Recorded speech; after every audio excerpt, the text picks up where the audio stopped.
ମନରେ କୋହ ଛାତିରେ ଯନ୍ତ୍ରଣା ନେଇ କଇଁ କଇଁ କାନ୍ଦୁଥିଲେ 60 ବର୍ଷୀୟ ବାବୁଲା ନାୟକ ଓ ତାଙ୍କ ସ୍ତ୍ରୀ ଶୈଳ ନାୟକ। ପେଟରେ ଦାନା, ଶରୀରରେ କନା ଖଣ୍ଡିକ ଓ ଆଶ୍ରୟ ପାଇଁ ଘର ଖଣ୍ଡିକ ପାଇଁ କେତେ ବଡ଼ ବାବୁ ସରପଞ୍ଚକୁ ଗୁହାରି କରିଛନ୍ତି, କିନ୍ତୁ କେହି ବି ଶୁଣି ନାହାନ୍ତି। ଶେଷରେ ଭଗବାନଙ୍କ ହାତରେ ସବୁ ଛାଡ଼ି ଦେଇଛନ୍ତି। ସ୍ୱାଧୀନତାର 75 ବର୍ଷ ପରେ ମଧ୍ୟ ଆଜି ବି ଅବହେଳିତ ଏହିପରି କହିଛନ୍ତି ବେଲଗୁଣ୍ଠା ବ୍ଲକ ଧୁମୁଛାଇ ପଞ୍ଚାୟତର ଡିମ୍ବିରିପଲ୍ଲୀ ଗ୍ରାମର ବାବୁଲା ନାୟକ।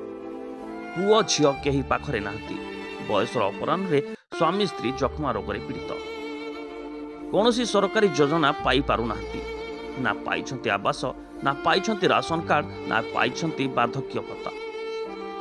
ସରକାର ଯୋଜନା ଉପରେ ଯୋଜନା କରୁଛନ୍ତି, କିନ୍ତୁ ଏସବୁ ଯୋଜନା ପ୍ରକୃତ ହିତାଧିକାରୀଙ୍କ ପାଖରେ ପହଞ୍ଚି ପାରୁନି। ନଡ଼ିଆ ଡାଳ, ଭଙ୍ଗା ପାଉଁଶ ଘେରା ଭଙ୍ଗା ଦଦରା ଘର ଭିତରେ ସ୍ୱାମୀ ସ୍ତ୍ରୀ ଅଖିଆ ଅପିଆ ପଡ଼ି ରହିଛି।